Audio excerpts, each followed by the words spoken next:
प्रिया त्याला साईड हग करत म्हणाली, बरं चल, मी येते आता. लंच टाईममध्ये भेटू. Take care. लिंबू पाणी पाठवते तुझ्यासाठी. बरं वाटेल. प्रिया बाहेर निघून गेली. या नात्याला एक संधी तरी दे. I promise you won't regret marrying me. Priya भरल्या डोळ्यांनी त्याच्याकडे पाहत म्हणाली, ठीक आहे, मला थोडा वेळ दे. आणि प्रिया, काल मी काही चुकीचं वागलो असेल तर आय एम सॉरी. पाहिजे तर तुझ्या आईवडिलांची माफी मागेन मी. नितीन मान खाली घालत म्हणाला, इट्स ओके नितीन, झालं गेलं विसरून जा. आता पुढे. ओ गॉड, काय वीट आणला या मुलीने. काय दुर्बुद्धी सुचली आणि हिला हो म्हणालो. डोक्यावरच चढून बसली आहे साली. तू अशी नाही ऐकायचीस प्रिया. तुला वेगळ्या पद्धतीने हँडल करावं लागणार. त्यासाठी मला जर असं नाटक करावं लागेल. पण त्यात तर आपण मास्टर आहोतच नितीन. लग्न होऊ देत. नाही तुला तुझी अवकात दाखवली ना प्रिया, तर नाव बदलेन. नितीन कुस्तीत हसत म्हणाला आणि कामाला लागला. दीक्षा दिवसभर कामात व्यस्त होती. सकाळी काय दक्षशी बोलणं झालं होतं, त्यानंतर त्यानेही तिला त्रास दिला नव्हता. त्यामुळे दिवस तसा चांगलाच गेला होता तिचा. 5च्या सुमारास तिने लॅपटॉपमधून डोकं वर काढलं. जरा रिलॅक्स व्हावं म्हणून ती चहा घ्यायला पॅन्ट्रीमध्ये गेली. चहाचा कप घेऊन ती डेस्कवर येतच होती की कोणीतरी कोपऱ्यात उभं राहून हळू आवाजात फोनवर बोलते असं तिला जाणवलं. तिने नीट लक्ष देऊन ऐकलं. नितीन. नितीनचा आवाज ऐकून दीक्षा पटकन त्याला कळणार नाही अशी लपली आणि त्याचं बोलणं ऐकायचा प्रयत्न करायला लागली. क्यों बार बार कॉल कर रही हो? अरे अगर वो पेट से है तो मैं क्या करूँ? हाँ तो मेरा बच्चा है तो क्या क्या खाली फोकट की मगजमारी लगा रखी है? उसको बोल गिरा दे बच्चा. पैसे भिजवाता हूँ. अगली बार से ऐसा नहीं होना चाहिए. और दोबारा कॉल नहीं करना, समझी? नितीन हळू आवाजात पण चिडून बोलत होता. त्याने कॉल कट केला आणि आजूबाजूला नजर टाकत तो बाहेर निघून गेला. ओ गॉड, किती नीच आहे हा माणूस. काय विचार करून तू याच्यावर प्रेम केलंस दीक्षा. किती मुलींचे आयुष्य बर्बाद केली आहेत याने, बाप्पाच जाणे. आणि आता प्रिया. बापरे, प्रियाला हे सगळं सांगायला हवं. काहीही झालं तरी कधी काळी ती माझी चांगली मैत्रीण होती. भले ती दक्षच्या सांगण्यावरून चुकीची वागली असेल, पण तिच्यासोबत काही चुकीचं झालेलं मला नाही आवडणार. कसंही करून दक्षकडचे पुरावे मिळवायला हवेत. नितीन, तुला तर मी नेस्तनाबूत करूनच राहणार. दीक्षा स्वतःशी काहीतरी उर्वत म्हणाली आणि डेस्ककडे गेली. ऑफिस अवर्स संपले तशी दीक्षा कार्तिकच्या केबिनमध्ये गेली. त्याचं आवरल्यावर दोघी घरी जायला निघाले. गाडीत बसल्यावर दीक्षानेच विषय काढला. कार्तिक, तू मला सांगणार होतास ना? हो हो, आहे लक्षात. कुठेतरी बसूया का? असं ड्राईव्ह करताना बोलणं जरा अवघड आहे. एक काम करू, इथेच थोडे पुढे एका चहाची टपरी आहे. तिकडेच चहा घेत गाडीतच बसून बोलूया. चालेल? कार्तिकने विचारलं. धावेल, दीक्षा हसून म्हणाली. तशी कार्तिकने गाडी स्टार्ट केली.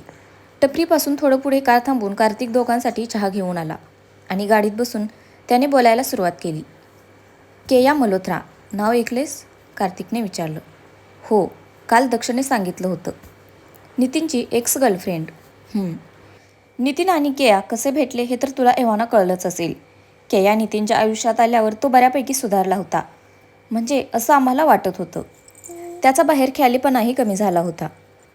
सुमती मावशीही खुश होती. तिने नितीन आणि केयाच्या लग्नाचा विषय छेडला. नितीनने टाळायचा प्रयत्न केला, पण मावशी ऐकत नव्हती. ती दिल्लीला जाऊन केयाच्या फॅमिलीला भेटली आणि तिने या दोघांचं लग्न ठरवलं. केया आणि तिच्या घरचे खुश होते. मावशीही आनंदात होती. या सगळ्यात खुश जर कोणी नव्हतं तर तो होता नितीन. त्याला कधीच कमिटमेंटमध्ये इंटरेस्ट नव्हता. त्याने मावशीशी बोलायचा प्रयत्न केला, पण तिने त्याचं काहीही ऐकलं नाही. शेवटी नाईलाजाने नितीन एंगेजमेंटसाठी तयार झाला. दरम्यानच्या काळात नितीन आणि केया बरेच जवळ आले होते, अगदी फिजिकलीसुद्धा. केयाचा त्याच्यावर विश्वास होता, त्यामुळे तिने कधीच या जवळीकीला विरोध केला नाही. कार्तिक म्हणाला आणि त्याने दीक्षाकडे पाहिलं.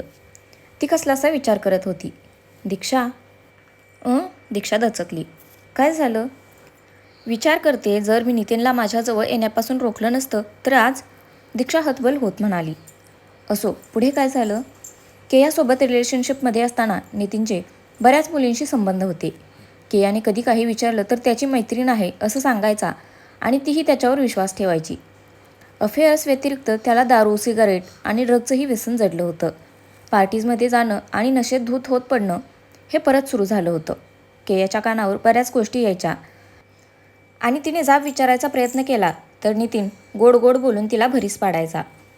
2-1 महिने असेच निघून गेले. एक दिवस मी आणि दक्ष त्याच्या केबिनमध्ये बसलो होतो तेव्हा केयाचा फोन आला. बिचारी खूप रडत होती.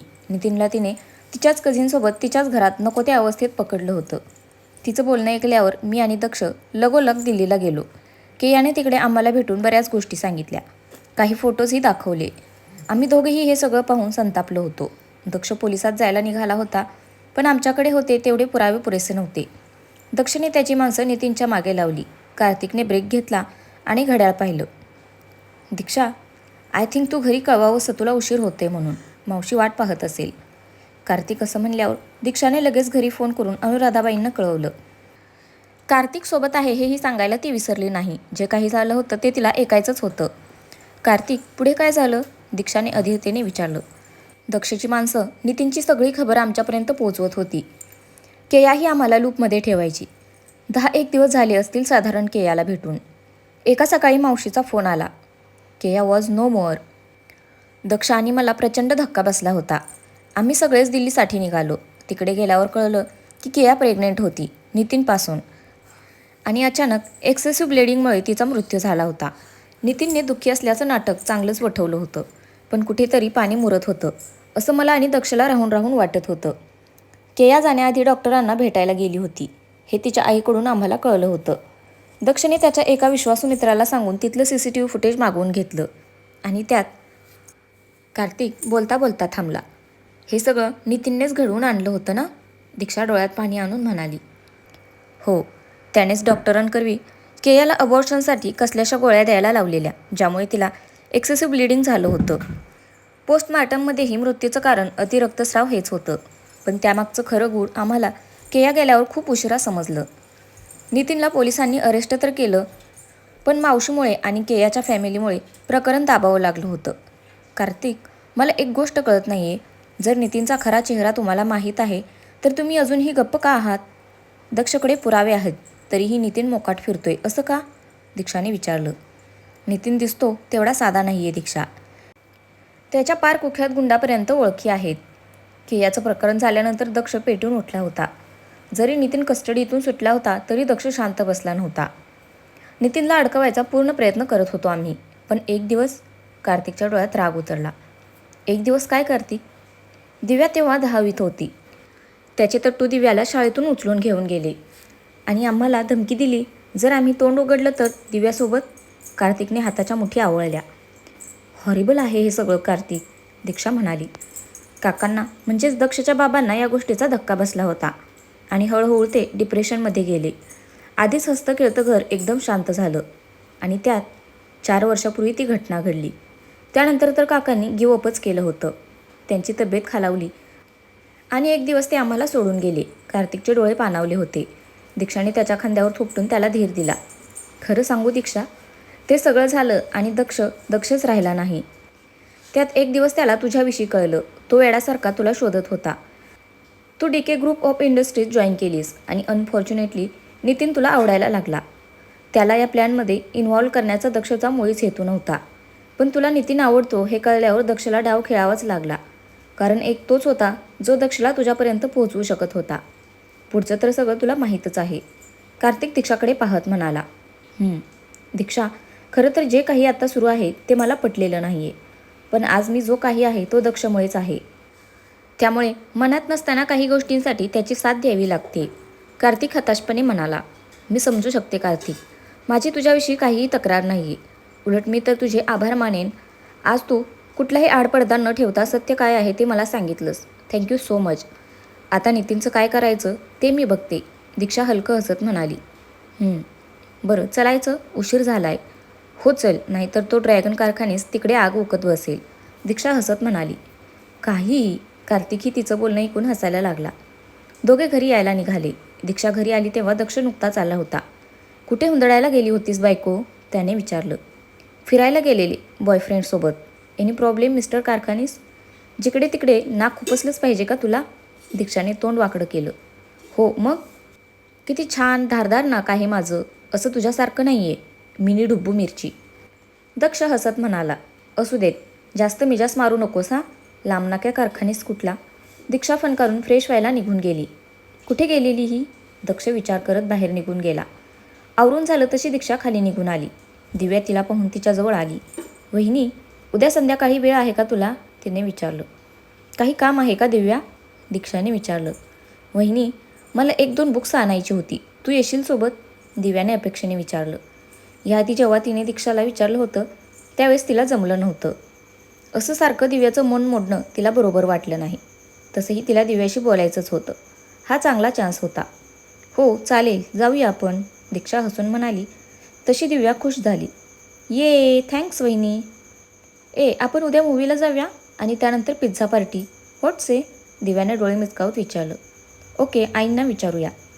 त्या हो म्हणाल्या तर नक्कीच, दीक्षा म्हणाली. दादाला विचारायचं, दिव्या म्हणाली. कशाला? दीक्षाचं तोंड वाकडं झालं. तसं दिव्याने चमकून तिच्याकडे पाहिलं. अगं म्हणजे तुझ्या दादाला वेळ कुठे असतो अशा गोष्टींसाठी? पाहतेस ना किती बिझी असतात ते. राहू देत, आपण दोघीच जाऊया, दीक्षा सारवासारव करत म्हणाली. तसंही चालेल, दिव्या खुशीत म्हणाली. दक्ष खाली आला तसं त्याचं बोलणं थांबलं. नितीन रागाने धुसफुसत होता. दीक्षा आणि दक्षची जवळी गाठून त्याचा संताप होत होता. बेल वाजली तसा तो दार उघडायला गेला. समोर प्रियाला पाहून त्याच्या कपाळावर आठ्या पडल्या.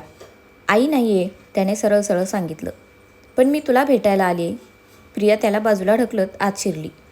नितीनने दात ओठ खात दरवाजा लावला आणि प्रियासमोर येऊन बसला. बोल, काय काम आहे? त्याचा त्रासिक स्वर. First of all, don't talk to me in then tone. Nitin, तुझी होणारी बायको आहे मी, गुलाम नाही आहे, लक्षात ठेवायचं, प्रिया वैतागत म्हणाली. हां ठीक आहे, काय काम आहे बोल, नितीन जरासा वरमून म्हणाला. मला माहिती आहे आई घरात नाही आहे कारण त्या माझ्या घरी आल्यात. ती असं म्हणाल्यावर नितीन चमकला. कशाला? त्याने विचारलं. आजपासून बरोबर 10 दिवसांनी आपलं लग्न आहे नितीन. प्रियाने बॉम्ब फोडला. व्हॉट? नितीन डोळे विस्फारत म्हणाला. कसं शक्य आहे हे? एवढ्या लवकर लग्न? हो का? काय झालं? काही प्रॉब्लेम आहे का नितीन? ओ, तुझ्या काही कमिटमेंट्स आहेत का? किंवा काही चॅलेंज वगैरे जे तुला पूर्ण करायचे आहेत? प्रिया कुस्तीत हसत म्हणाली. तसं नितीनचं डोकं सटकलं. प्रिया, तुला वॉर्न करतोय, माझ्या वाकड्यात शिरायचं नाही, नितीन बोट नाचवत म्हणाला. Oh really? काय करशील नितीन? विसरू नकोस, तुझा अंडी पिल्ली माहिती आहे मला. दादा इकडे नसताना तू ऑफिस अकाउंटमधून पैशांची अफरातफर करायचास, हे विचारलास तू? तू काय धमकी देतोस रे मला? जर हे दक्ष दादापर्यंत पोचले ना तर मुंबईतच काय जगाच्या पाठीवर कुठेही तुला कोणीही उभं करणार नाही. कळतंय ना मला काय म्हणायचं आहे ते? प्रिया चुटकी वाजवत म्हणाली. You get lost. I said get lost. Nitin जोरात ओरडला. जाते, बरोबर 10व्या दिवशी छान तयार होऊन मनपात यायचं नितीन, नाहीतर you know what will happen, right? Priya तिरकसं हसत म्हणाली आणि दार उघडून तळक बाहेर निघून गेली. नितीनने संतापून पाण्याचा ग्लास खाली फेकला आणि त्याच्या काचा विखुरल्या. डॅम इट, साली हरामी. जस्ट वेट प्रिया, तुला माझ्याशी लग्न करायचं आहे ना? बघ मी तुझं लग्न कसं लावतो ते, नितीन चरफडत म्हणाला. दीक्षा सगळं आवरून रूममध्ये आली. दक्ष कपाटात काहीतरी खुडबुडत होता. अरे वा, रूम शिफ्ट करतोयस का? दीक्षाने टोमणा मारला. एवढं थोर भाग्य नाही आहे तुझं बायको. तुझ्या नशिबात तुझा हा सो कॉल दुष्ट नवरा आहे, दक्षने मान बाहेर काढून उत्तर दिलं. कुचकट कारखानीस, दीक्षा तोंडातल्या तोंडात पुटपुटली. बाय द वे, काय खुसूखुसू चाललं होतं तुमचं खाली? दक्ष बाहेर येत म्हणाला. तुला काय करायचं रे चोंबड्या? माझं आणि दिव्याचं सिक्रेट आहे ते, दीक्षा म्हणाली. हो सिक्रेट? अँड ऑल बऱ्या बोलाने सांग, नाहीतर, दक्ष दरडावत म्हणाला. काय करशील रे फद्या? साधं बोट लावलं तर गुदगुल्या होतात तुला, आला मोठा धमकी देणारा, दीक्षा हसू दाबत म्हणाली. तसं दक्षने चिडून तिला जवळ ओढलं. फारच फडफडतेस हा बायको, दक्ष तिच्या डोळ्यात पाहत म्हणाला. 2 मिनिट दोघे तसेच उभे होते. दक्ष तिच्या डोळ्यात हरवला होता. दीक्षा ही एकटक त्याच्याकडे पाहत होती. दक्ष, तिने हळूच हाक मारली. प्लीज मला ते पुरावे दे, मी नितीनची नाटकं अजून नाही सहन करू शकत, दीक्षा त्याच्याकडे एकटक पाहत म्हणाली. दीक्षा, नितीनला अडकवणं एवढं सोपं असतं तर मी कधीच ते करून मोकळा झालो असतो. त्याला जेलमध्ये टाकणं माझ्यासाठी अवघड नाही आहे, पण त्याने जे काही केले त्यासाठी केवळ त्याला जेलमध्ये टाकणं मला योग्य वाटत नाही. त्याला अशी शिक्षा व्हायला हवी जी तो आयुष्यभर विसरणार नाही. दीक्षा, तुला माहीत नाही आहे त्याने, दक्ष बोलतच होता की. मला माहिती आहे त्याने काय केले ते, कार्तिकने मला सगळं सांगितले दक्ष. त्याने केयासोबत जे केलं ते भयंकर होतं. अशा अजून केया नितीनसारख्या प्रवृत्तीला बळी पडायला नकोत हीच इच्छा आहे. तू जरी शांत बसलास तरी मी आता शांत बसणार नाही आहे. तुला मदत करायची नसेल तर नको करूस, मी माझ्या पद्धतीने सगळं शोधून काढेन.